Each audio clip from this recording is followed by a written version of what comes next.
Olá pessoal, muito boa noite, sejam bem-vindos a mais uma live. Hoje o tema, a pedidos da maioria dos seguidores da live passada, é sobre o uso do cannabis medicinal no tratamento do mal de Alzheimer. Bem-vindos a esse portal, o portal Maria Juana.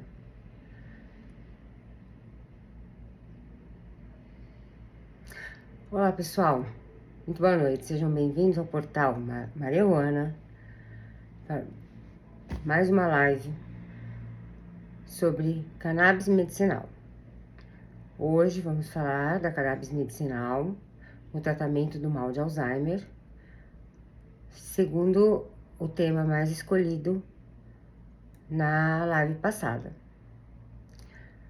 Embora seja uma das patologias onde há menos estudos comprovativos, porém já tem estudos comprovados dos benefícios da cannabis medicinal nos pacientes com mal de Alzheimer. O mais importante a gente lembrar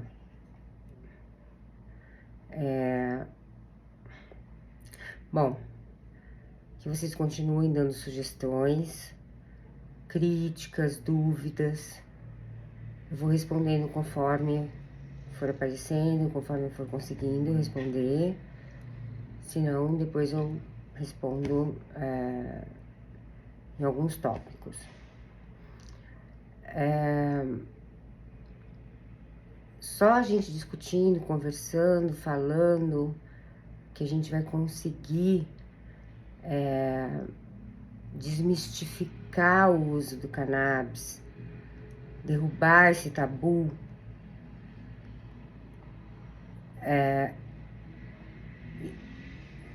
diferenciar a cannabis medicinal da cannabis recreativa.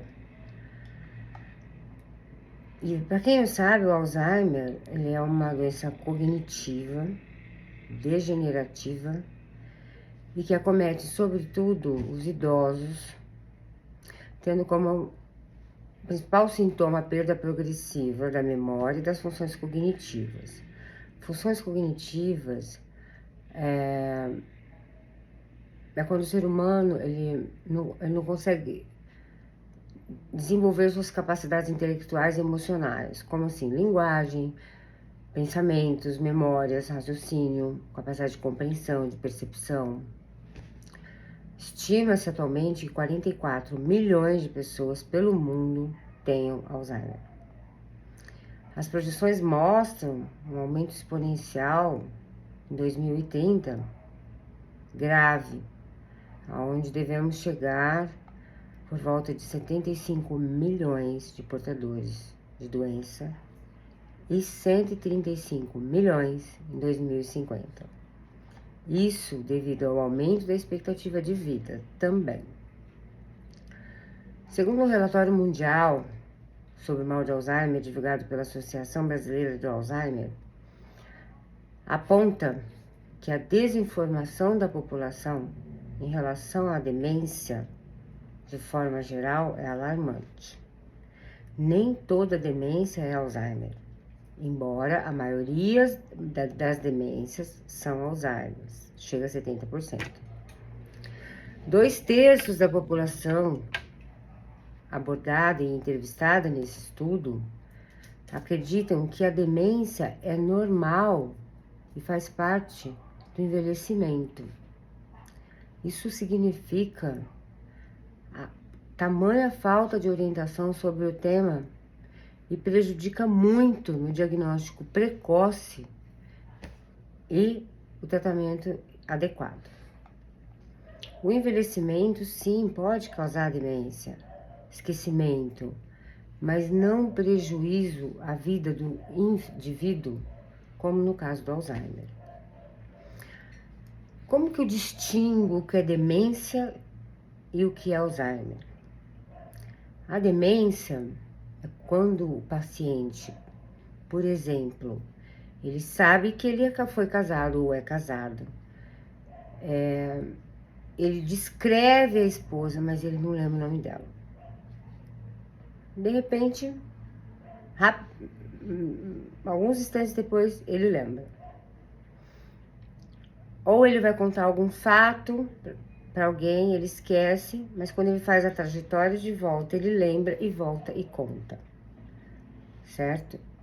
São casos de demência. Lógico, tem os esquecimentos por ansiedade, em pessoas mais jovens e tudo mais. Né? Até mesmo a classe médica tem dúvidas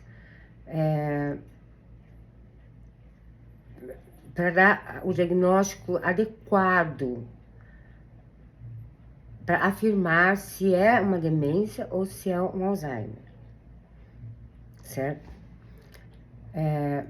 Nessa live nós também vamos explorar, que é o principal, como o cannabis medicinal tem ajudado muitos pacientes ao redor do Brasil e do mundo no tratamento do Alzheimer.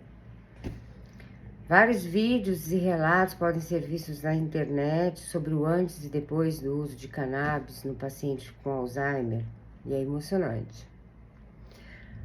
Tem uns que eu chego a me... Até hoje assisto, é o mesmo e eu me emociono. Estou muito feliz de estar aqui podendo falar de um assunto muito especial que abrange uma porcentagem enorme de pessoas, como eu falei no início. E falar também de cannabis, que surpreendentemente tem ajudado muitos pacientes que já estavam até sem esperança com o tratamento tradicional. Gente, você que está aqui comigo agora, vamos interagir muito. Não tenha vergonha de participar, de fazer pergunta. Ah, minha pergunta é boba. Não, nenhuma pergunta é boba. Tá? Esse conteúdo escolhido é muito bom para vocês compartilharem para a maior parte das pessoas que vocês conheçam, mandar suas perguntas, porque a intenção dessa nossa live é que vocês possam participar ativamente, né? Tirar dúvida, criticar, interagirem e também levar as informações às pessoas que não têm acesso, nem sabem de onde podem perguntar. Mas antes de mais nada, eu gostaria de explicar, depois dessa breve introdução, alguns dados sobre o que é o Alzheimer. A doença de Alzheimer é um tipo muito especial de demência. Na verdade, é a principal delas, por sinal. Ela é uma demência degenerativa, progressiva, de início insidioso, isto é, de início bem lento.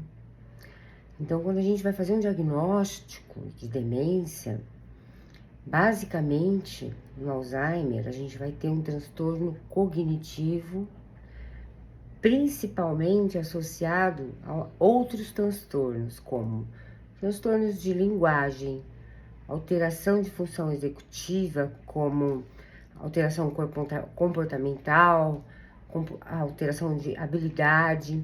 Às vezes o paciente vai apresentar alterações de memória, agressividade. Mas lembre-se sempre, não esqueça, Alzheimer é de início insidioso, lento. Se aconteceu de uma hora para outra, o paciente estava bem, de uma hora para outra, perdeu a memória, é demência e não é Alzheimer. Alzheimer, ele começa e vai aumentando, tá? Devagar. Rápido é outro tipo de demência, tá?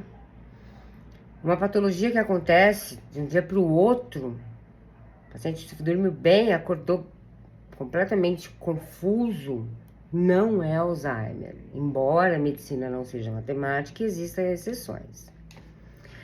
Então, falando dos diversos tipos de demência, vamos dividir nas neurodegenerativas e nas não que é o Alzheimer, a deficiência frontotemporal, sendo que Alzheimer é a principal de todas. E as não degenerativas, por exemplo, uma demência vascular, um AVC, uma doença cerebrovascular, demências reversíveis relacionadas, por exemplo, à falta de vitamina B12, por alterações da tireoide, demências relacionadas a HIV, a doenças psiquiátricas, diversas outras patologias, mas insidioso sempre Alzheimer. Então, na verdade, a gente está falando de demência, a gente fala de um quadro global. E quando falamos de Alzheimer, especificamente, que é o tipo de demência mais relevante, como eu falei anteriormente, por volta de 70% de todos os tipos de demência. Aí você vai me perguntar, e como que ele se manifesta? Como vou saber diagnosticar o Alzheimer? Diferenciar e diagnosticar o Alzheimer, diagnosticar e diferenciar que se trata de um caso de Alzheimer, eu criei meio que um roteirinho como médica, mas que eu falo muito para as famílias, tá? São 10 sinais de alerta que eu achei que ficaria interessante a gente falar para que o público em geral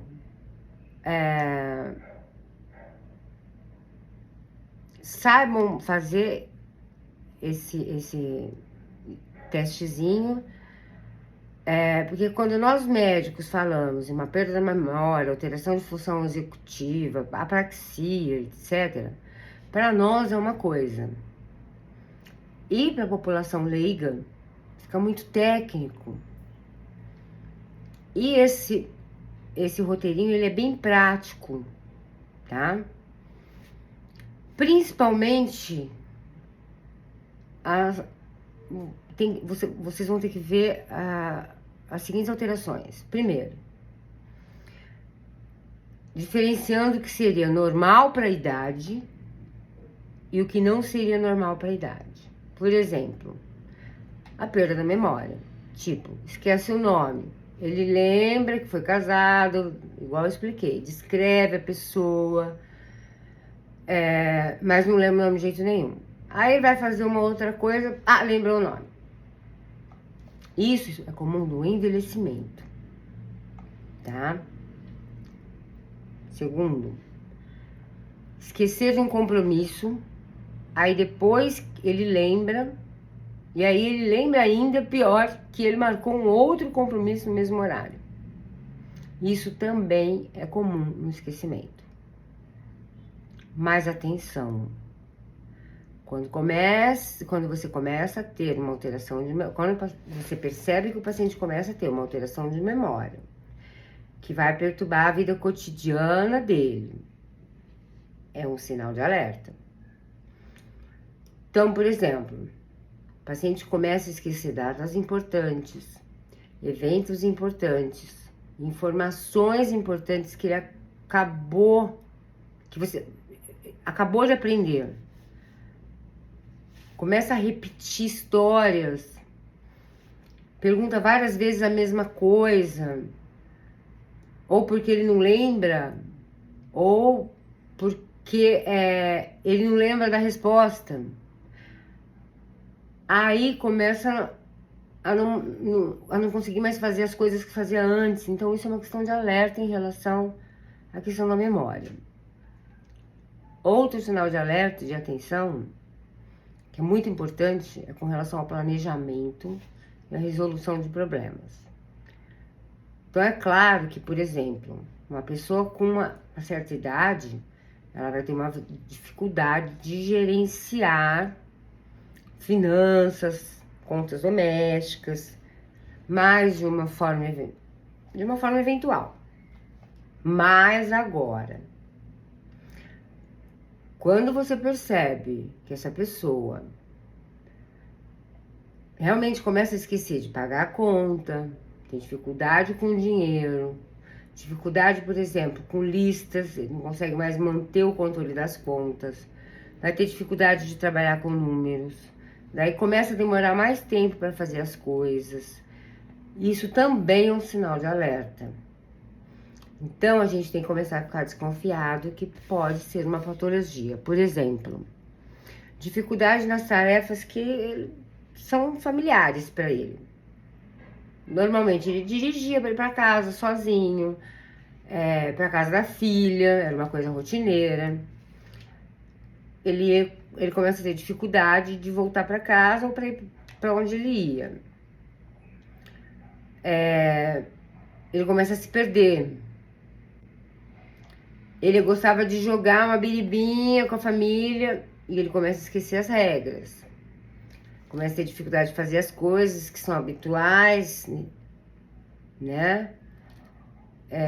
Por exemplo, o idoso que não sabe usar um computador, isso não é demência. E nem um celular. Ele tem que programar. Não existia na época dele, tem dificuldade, não está acostumado. Isso pode acontecer, mas não é habitual. Estamos falando de coisas habituais, tá? Confusão, por exemplo, com tempo, lugar, espaço, dia e noite. Começa a esquecer a passagem do tempo, perde noção de data, esquece como chegou em determinados locais.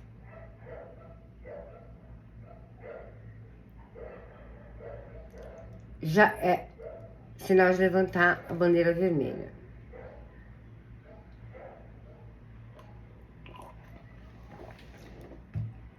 Outro exemplo, o paciente começa a não conseguir mais acompanhar a conversa.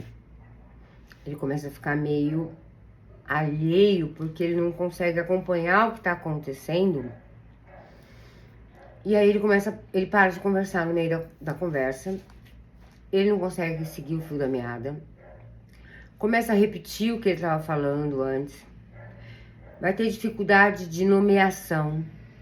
Então isso é importante, porque ele começa a ir se afastando do convívio pessoal e social. Porque ele começa a ficar envergonhado. Ele percebe que ele está repetitivo. Ele percebe que ele não sabe aonde ele está no meio da conversa. E aí ele vai se afastando mais e mais. É claro que o paciente mais velho, ele pode ser muito esquecido. Tem muita certa dificuldade em encontrar palavras. Mas ele acaba usando os sinônimos. Ele consegue voltar ao raciocínio que ele estava levando. Mesmo com certo grau de demência. Outra coisa importante é que o paciente às vezes coloca as coisas nos lugares mais incomuns e impossíveis.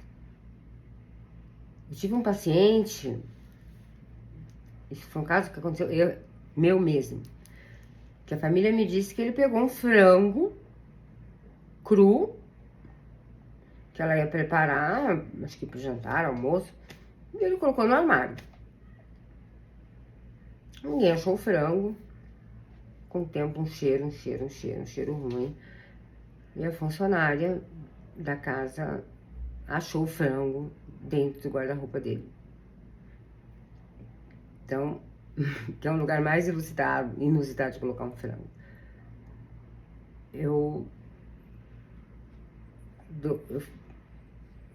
Parece cômico se não fosse tão dramático. Eles não conseguem mais achar, nem lembrar onde eles colocaram as coisas. Aí, o paciente com mais idade pode até esquecer onde colocou uma coisa ou outra, mas quando ele refaz o caminho de volta, ele lembra, vai lá e tal. Tá? Por exemplo, o paciente com uma doença cognitiva, ele não vai lembrar, que é o Alzheimer. Outra dica é a dificuldade de julgamento. tomar decisão. Paciente com Alzheimer, com doença neurodegenerativa, ele vai tomar uma decisão ruim porque ele não sabe mais avaliar aquilo, se é certo, se é errado, e ele pode, tipo, comprar uma coisa com valor totalmente fora do padrão, porque ele não consegue mais avaliar o valor daquilo. Então, isso também leva a muito prejuízo. E um paciente com demência, seja ela qual for, principalmente Alzheimer, adoece praticamente a família inteira. Os tratamentos convencionais,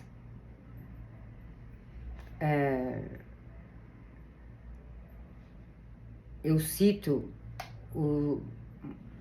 baseado na pesquisa da Universidade de Cleveland, dos Estados Unidos, onde 99% das drogas testadas de 2002 a 2012 não trouxeram qualquer resultado positivo. Então, o que a gente tem de tratamento convencional para Alzheimer?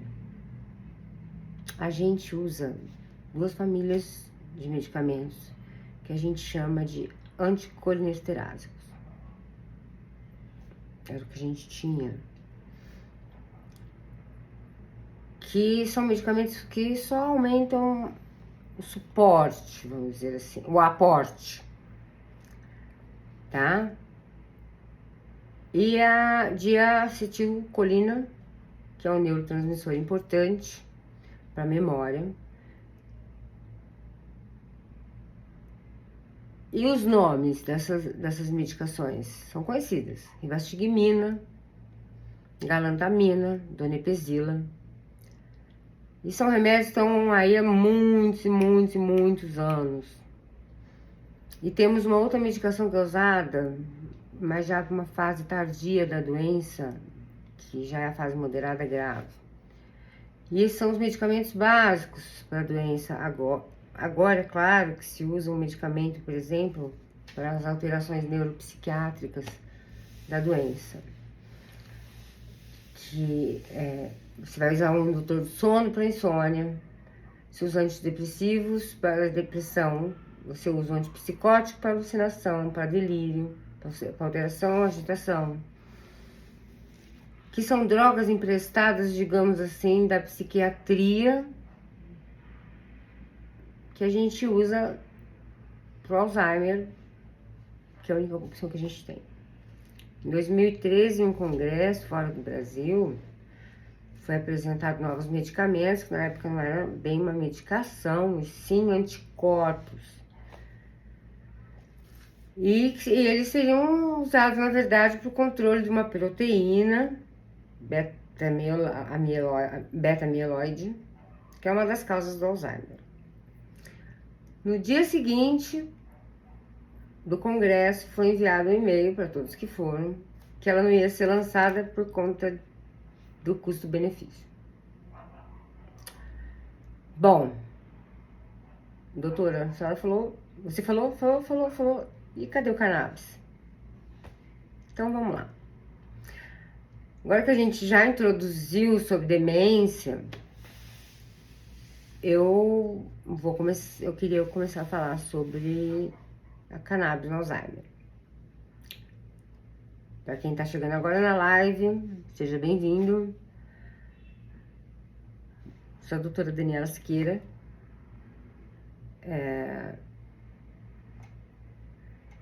E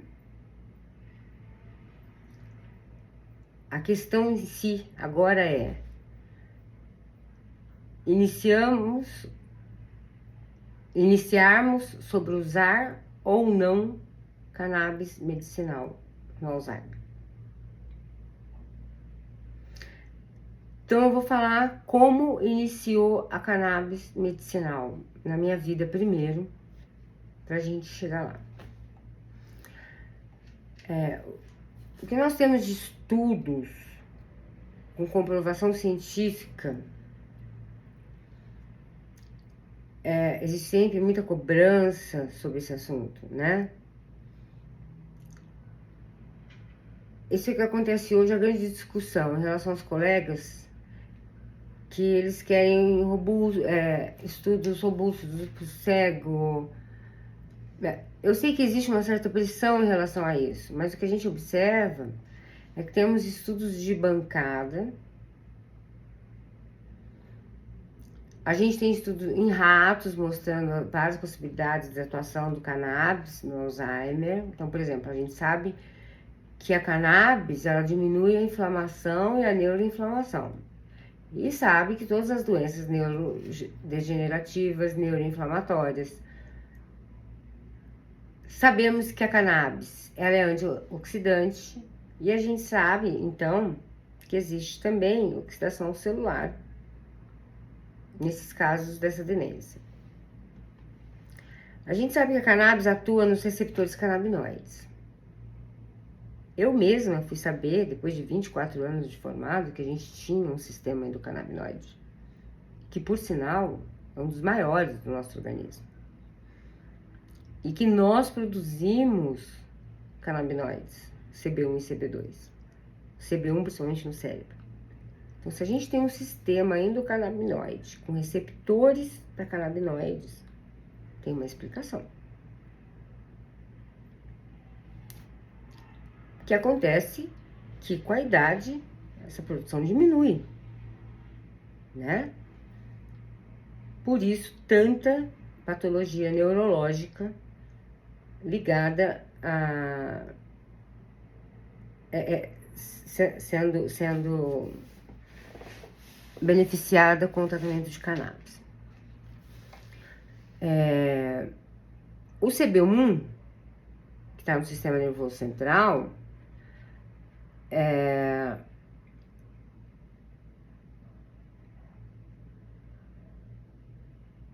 ele consegue fazer, e a cannabis faz esse papel, na falta dele, a gente dá a cannabis, uma neuromodulação. E vai atuar mais na mente em todos os neurotransmissores. Cannabis, em estudo em ratos, mostrou ser como uma antiplaca mieloide antiproteína. Na verdade, o que é isso? As causas conhecidas da doença de Alzheimer. Então, a cannabis melhora a parte vascular. Então, na verdade, assim, existe toda uma explicação teórica por funcionamento da cannabis, especificamente na doença de Alzheimer, pela neuroproteção. Na verdade, bem da década de 60, 70, 80, quando existia toda a questão de guerra às drogas, que falava que cannabis matava neurônio. Hoje a gente sabe que cannabis produz neurônio, ela não mata neurônio. Por isso, talvez, essa questão também da neuroproteção pessoal. Descobri que, até por conta da questão da cannabis, de sermos poucos prescritores no Brasil todo, a quantidade de pacientes de outros estados que acabaram entrando em contato com a gente foi enorme. Então, sempre fiz telemedicina no Einstein, fazia de médico para médico, depois de médico para paciente. E eu atendo pacientes com indicações para tratamento de cannabis, hoje, em todo o território brasileiro e em alguns países também. O que aconteceu? Começaram a me procurar para fazer refazer a receita que um médico passou. Eu não entendia nada de cannabis. Se tivesse errado aquela receita? Cada caso é um caso. Uma miligrama, Eu falei, não, eu vou estudar. Me aprofundei. Estudei todos os tipos de doenças possíveis tratadas com cannabis. Estudo até hoje. E trato a maior parte delas. Tenho um credenciamento da Anvisa. Eu acho que o médico ele tem que acompanhar a evolução, a telemedicina. Tô tendo muita resistência com a telemedicina e com a introdução do cannabis medicinal na nossa região, aqui de Presidente Prudente.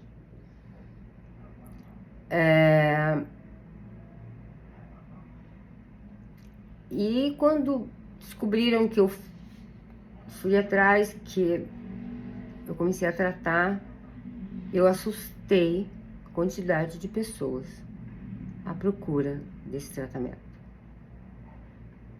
tá? Tem gente que acha... Cannabis é maconha? É. Ambos vêm da cannabis sativa. Só que usamos o termo cannabis medicinal para a cannabis que a gente usa para tratamento. E a recreativa, que é a de fumar. Qual a diferença? A concentração dos compostos. Já foi comprovado que a planta cannabis tem mais de 500 compostos químicos que podem ser retirados. Hoje, temos aproximadamente já 100 compostos comprovados e já em uso para tratamentos. Dentre eles, até psoríase,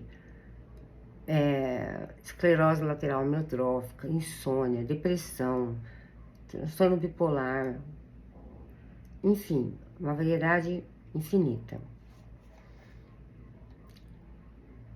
A maioria dos casos, a gente usa a cannabis que a gente chama de full spectrum, que tem o CBD e o THC. O THC é a parte da planta que, se usada em excesso, é psicoativa. Mas a quantidade que nós usamos medicinal, ela não vai causar esse efeito.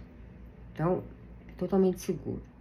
Sem contar que a cannabis medicinal é natural, não causa overdose, não causa sobrecarga hepática nem renal. E temos os receptores. Nosso corpo está pronto para isso. E é natural.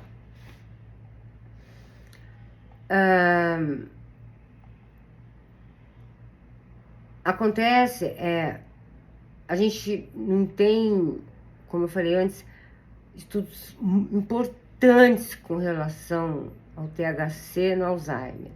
Mas a gente sabe que o THC no Parkinson, especificamente, melhora muito o tremor e a rigidez. Porque o THC é muito importante no paciente que é muito agitado, agressivo. Aí, com o uso dele, ele melhora na insônia e tal. Só com o CBD, que é o canabidiol, às vezes você não consegue controlar o paciente. De uma maneira geral, a gente sempre usa, então, o full spectrum, tem os dois. Mas tem o CBD isolado,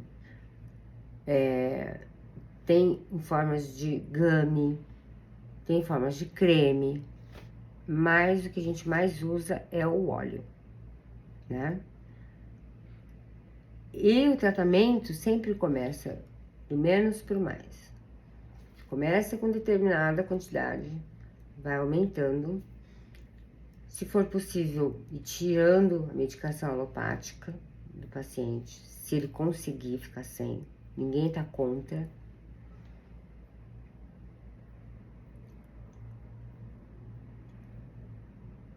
Nós vamos começar a live já já.